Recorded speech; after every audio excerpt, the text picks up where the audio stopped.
Langit Jakarta malam itu berpendar dengan cahaya lampu kota, menyapu bayangan di antara gedung pencakar langit. Adi menatap undangan emas di tangannya, namanya tercetak jelas dengan tinta berkilauan. Pemutaran perdana film Disney Rafa, film yang disebut-sebut sebagai proyek ambisius yang mengangkat mitologi Asia Tenggara.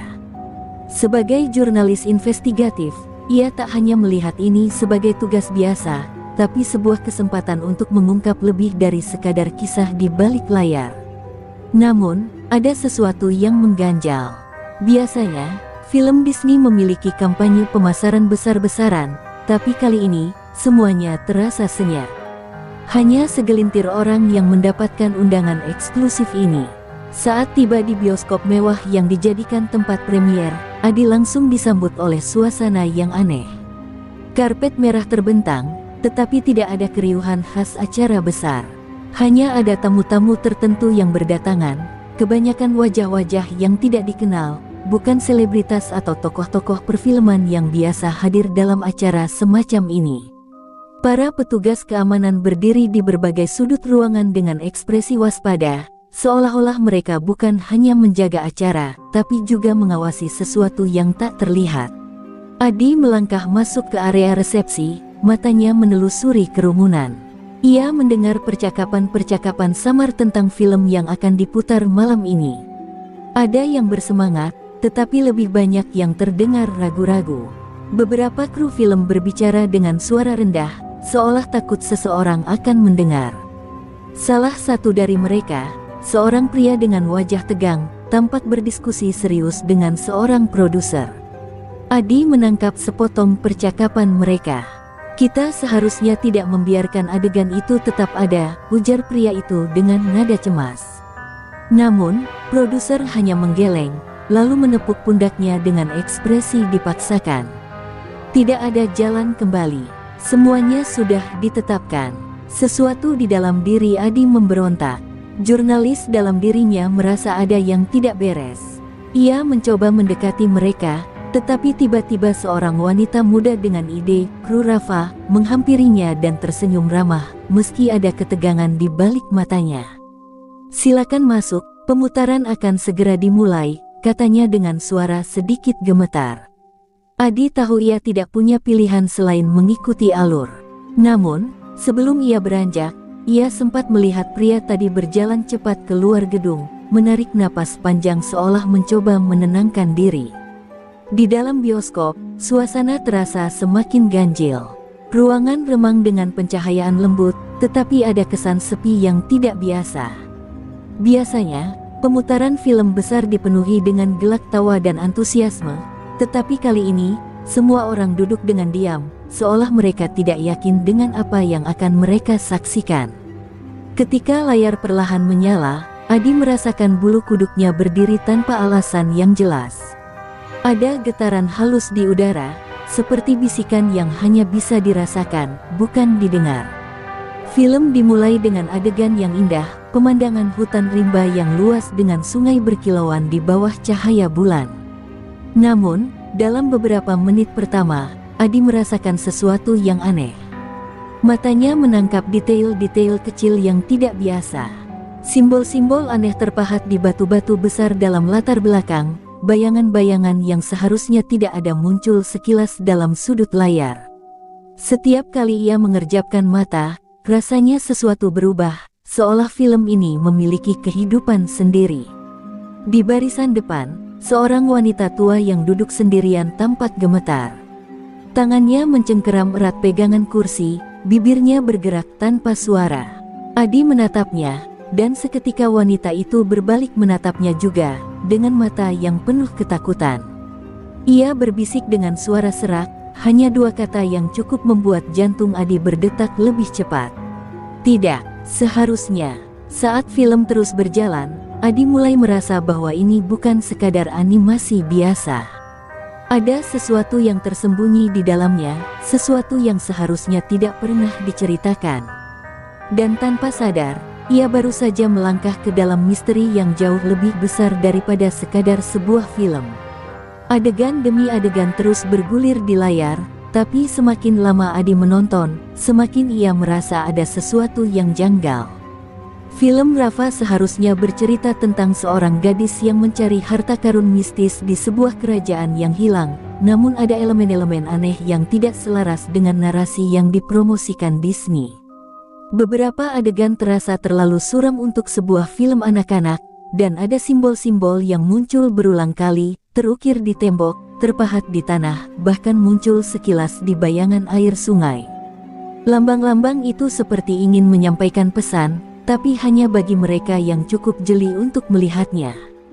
Adi mencoba mengabaikan perasaan tidak nyaman yang menggelitik instingnya sebagai jurnalis, tapi rasa penasaran terlalu kuat.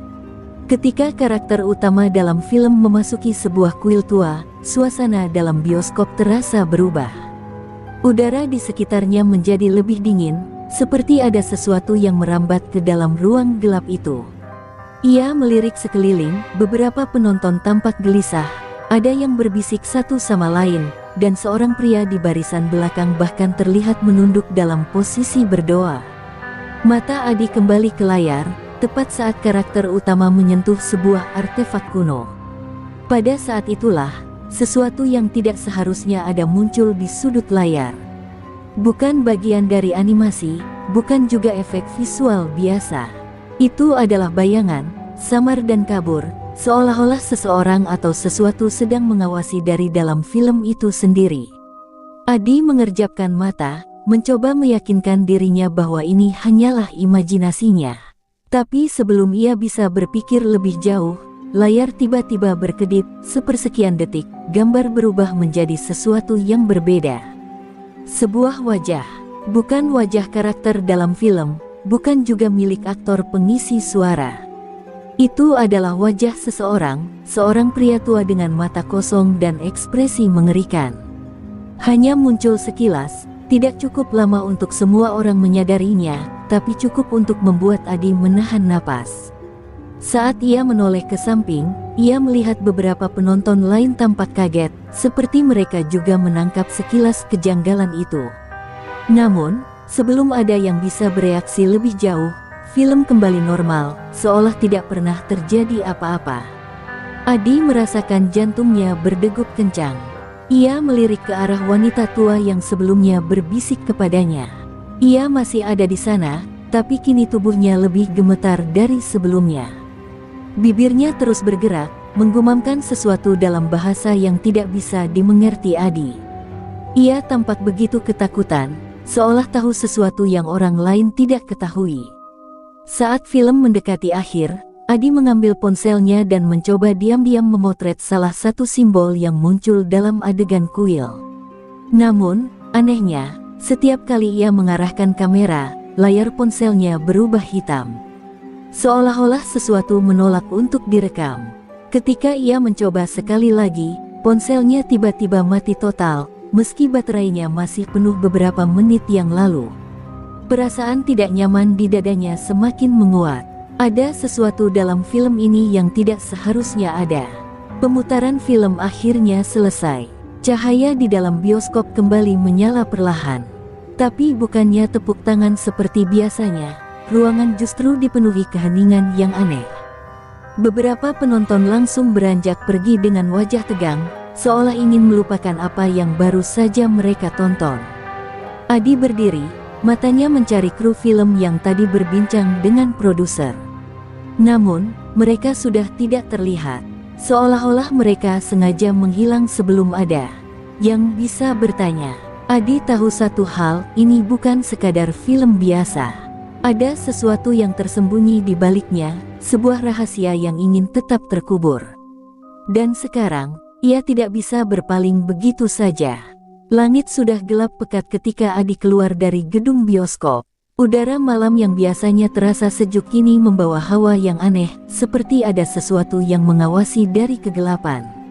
Ia masih memegang ponselnya yang mati total, dan pikirannya terus memutar ulang kejadian di dalam bioskop tadi. Simbol-simbol misterius, wajah samar yang muncul di layar, serta wanita tua yang bergumam ketakutan, semuanya terasa terlalu nyata untuk dianggap kebetulan. Ia berjalan cepat menuju mobilnya dan langsung menghubungi Nadine, seorang pakar mitologi Asia Tenggara sekaligus sahabat lamanya. Tidak butuh waktu lama bagi Nadine untuk menjawab. "Adi, tumben nelpon malam-malam. Ada apa?" Suaranya terdengar mengantuk, tapi berubah serius begitu mendengar nada tegang dalam suara Adi. Tanpa basa-basi, Adi menceritakan semuanya, film yang terasa tidak wajar, simbol-simbol aneh yang terus muncul, serta kegelisahan yang menyelimuti dirinya sejak pemutaran dimulai. Di ujung telepon, Nadine terdiam sejenak sebelum akhirnya berkata dengan suara pelan, "Kau bilang simbol-simbol itu terukir di batu dan tanah dalam film. Seperti lingkaran yang bertaut dengan garis-garis aneh." Adi mengangguk meski Nadine tak bisa melihatnya. "Iya, kau tahu sesuatu." Ia mendengar Nadine menarik napas panjang sebelum menjawab, "Aku tidak bisa menjelaskan di telepon.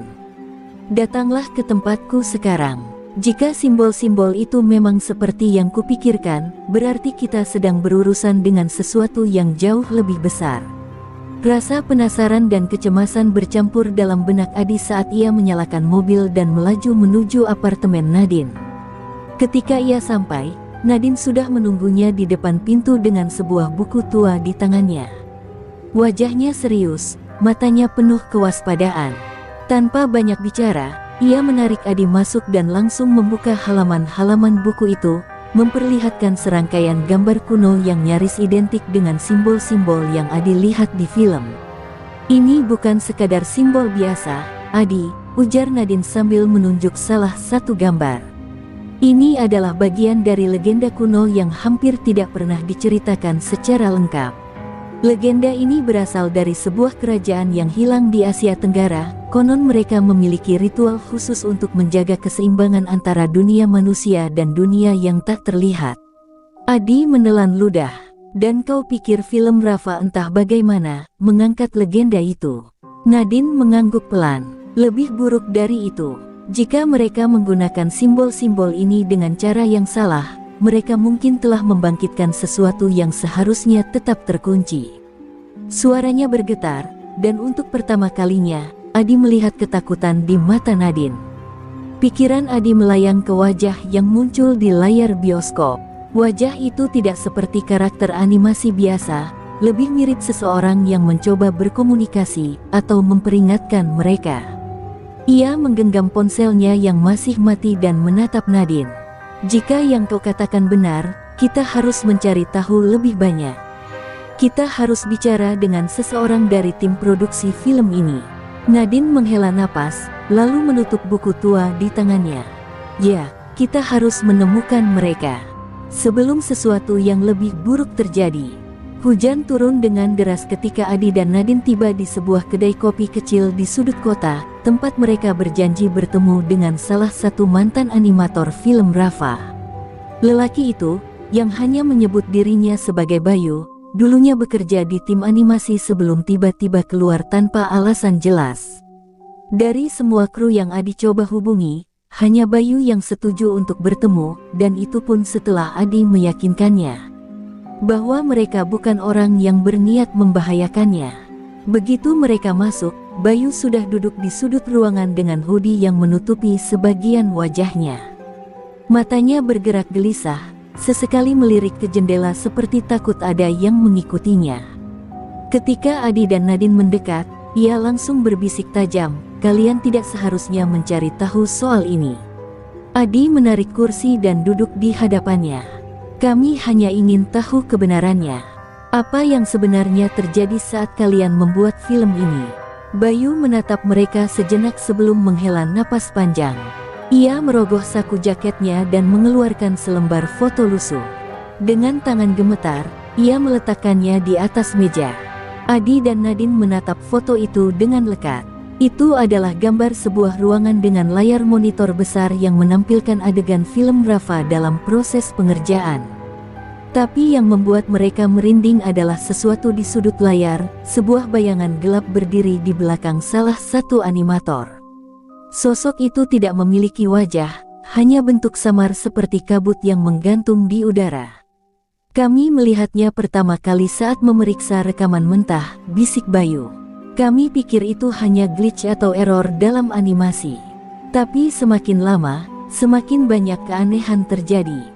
Simbol yang tidak pernah kami buat muncul sendiri di latar belakang adegan. Suara-suara aneh terdengar di studio saat tengah malam, dan Bayu menelan ludah, wajahnya pucat. Orang-orang mulai menghilang. Nadine merapatkan jaketnya, seolah udara di dalam ruangan tiba-tiba menjadi dingin. Siapa saja yang menghilang? Tanyanya pelan. Bayu mengangguk pelan. 5 orang. Mereka semua bagian dari tim efek visual. Awalnya, mereka hanya bilang ingin cuti sebentar, tapi tidak ada yang kembali. Ponsel mereka mati, akun media sosial mereka lenyap. Seolah-olah mereka dihapus dari dunia ini. Suaranya bergetar, matanya berkaca-kaca. Aku tidak mau jadi yang berikutnya. Itulah kenapa aku keluar. Adi dan Nadine saling berpandangan. Ini bukan lagi sekadar film dengan elemen mistis. Ada sesuatu yang lebih besar yang tersembunyi di balik Rafa. Sesuatu yang nyata. Adi mengepalkan tangannya di atas meja, mencoba menenangkan diri. Kau harus membantu kami, Bayu. Jika kita tidak mengungkap ini, siapa yang tahu apa yang akan terjadi selanjutnya? Bayu menggeleng keras. Tidak, aku sudah bilang terlalu banyak. Aku sudah cukup beruntung bisa pergi dari sana tanpa hilang seperti yang lain. Ia berdiri dengan terburu-buru, meraih tasnya. Jangan cari aku lagi. Dengan langkah cepat, Bayu pergi, meninggalkan Adi dan Nadine dalam diam. Hanya ada satu hal yang jelas, mereka harus menemukan jawaban sebelum terlambat. Adi dan Nadine duduk diam di kedai kopi itu, membiarkan kata-kata Bayu menggantung di udara. 5 orang menghilang tanpa jejak. Simbol yang muncul sendiri dalam film. Sosok tak berwajah di layar. Semua ini semakin terasa seperti mimpi buruk yang nyata. Adi menatap foto yang ditinggalkan Bayu, matanya tertuju pada sosok kabur di sudut layar. Ada sesuatu yang membuat dadanya terasa sesak, seperti instingnya memperingatkan bahaya yang lebih besar dari yang bisa ia bayangkan. Tiba-tiba, ponsel Nadine bergetar di meja. Ia mengangkatnya dengan ragu, lalu matanya melebar saat melihat nomor yang muncul di layar. Ini nomor Arman, bisiknya. Arman adalah salah satu anggota tim efek visual yang dikabarkan menghilang. Dengan cepat, Nadine menekan tombol jawab dan mengaktifkan mode pengeras suara. Awalnya, hanya ada keheningan. Kemudian, suara napas yang berat terdengar dari seberang. "Halo, Arman, kau di mana?" tanya Nadine dengan suara mendesak. Suara di telepon terdengar serak, hampir tak berbentuk seperti suara manusia. "Kalian harus berhenti mencari, mereka melihat kalian, mereka tahu kalian di sini." Suara itu bergetar, penuh ketakutan. Adi merasakan bulu kuduknya berdiri. "Siapa yang melihat kami?" tanyanya cepat. Namun, sebelum ada jawaban, suara di seberang berubah menjadi sesuatu yang lebih mengerikan. Jeritan panjang bercampur dengan suara berdesis yang aneh, seolah-olah sesuatu merayap di balik kata-kata yang tak bisa dimengerti. Lalu, suara itu berhenti. Sambungan terputus. Nadine menatap ponselnya dengan tangan gemetar. Dia mencoba memperingatkan kita, tapi siapa yang melihat kita? Suaranya bergetar. Adi menoleh keluar jendela kedai, matanya menyapu jalanan yang basah oleh hujan. Malam terasa lebih gelap dari biasanya, dan entah kenapa, ia merasa ada sesuatu yang mengawasi mereka dari bayangan. Tanpa berpikir panjang, Adi meraih kunci mobilnya. "Kita harus pergi sekarang." Nadine mengangguk cepat, lalu mereka berdua bergegas keluar dari kedai. Namun, tepat saat mereka mencapai mobil, lampu jalan di sekitar mereka berkedip-kedip sebelum akhirnya padam sepenuhnya. Dalam kegelapan itu, Adi mendengar sesuatu, bisikan halus yang bergaung di udara. Bukan suara manusia, bukan pula suara angin. Seperti sesuatu yang mencoba masuk ke dalam pikiran mereka, sesuatu yang berasal dari dalam kegelapan itu sendiri.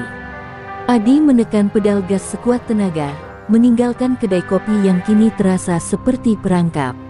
Jalanan gelap, hanya diterangi sesekali oleh lampu mobil yang melintas. Di sebelahnya, Nadine masih menggenggam ponselnya erat, wajahnya pucat. "Mereka melihat kita, apa maksud Arman?"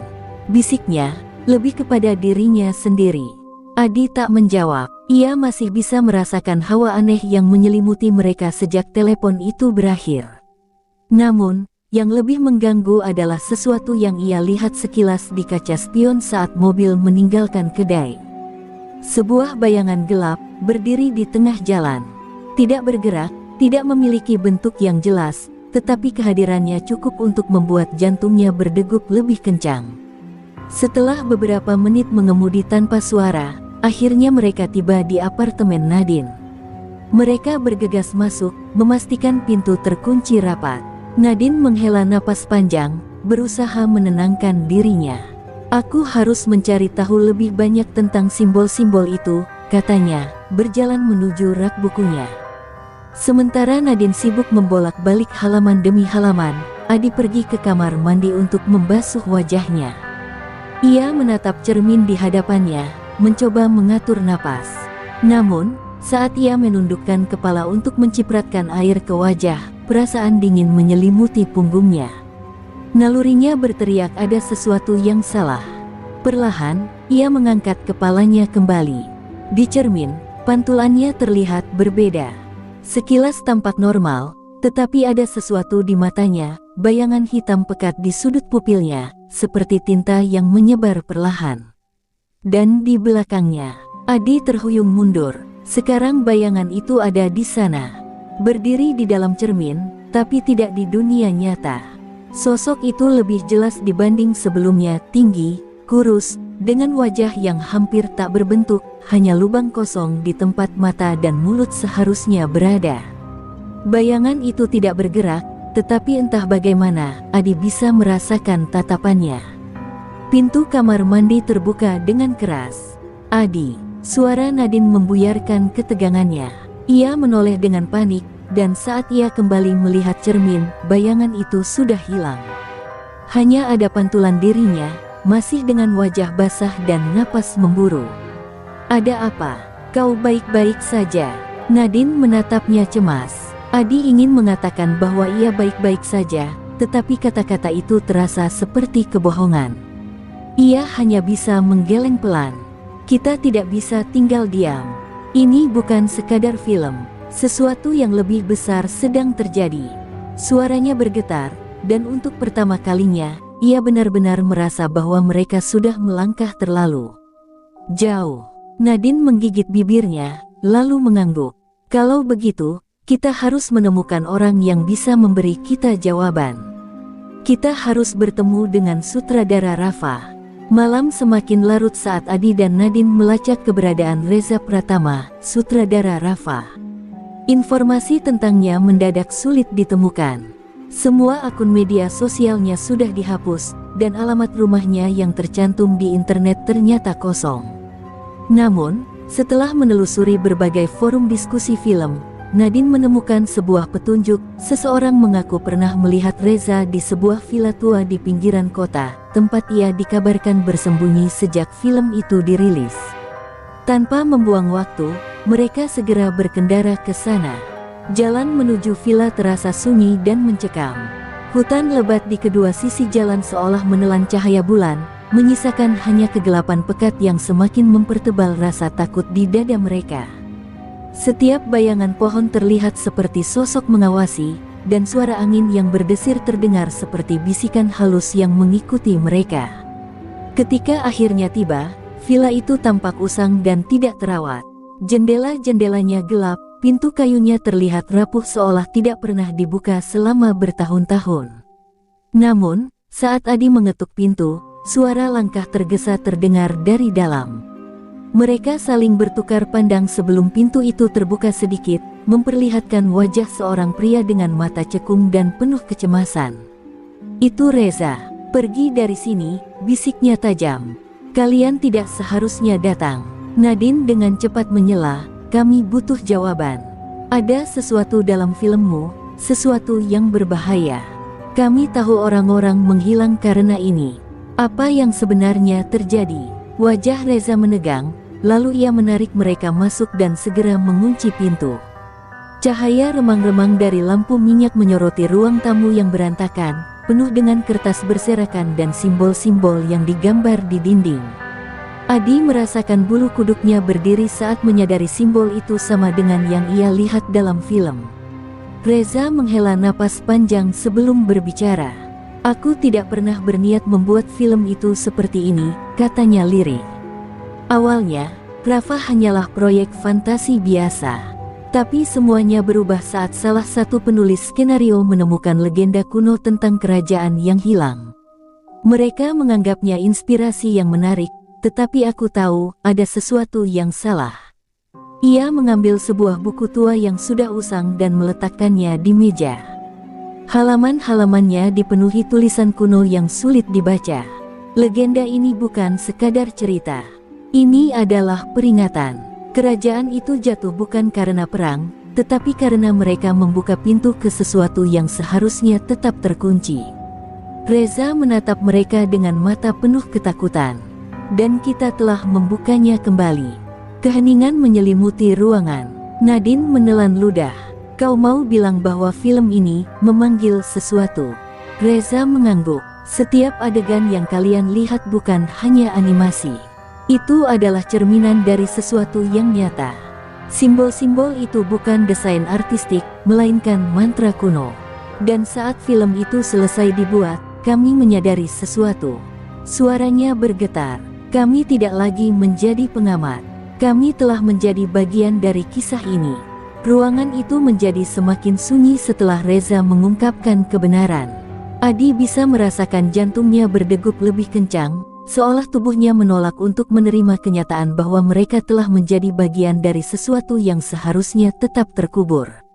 Nadine meraih buku tua yang diletakkan Reza di meja, jemarinya gemetar saat membuka halaman-halamannya yang rapuh.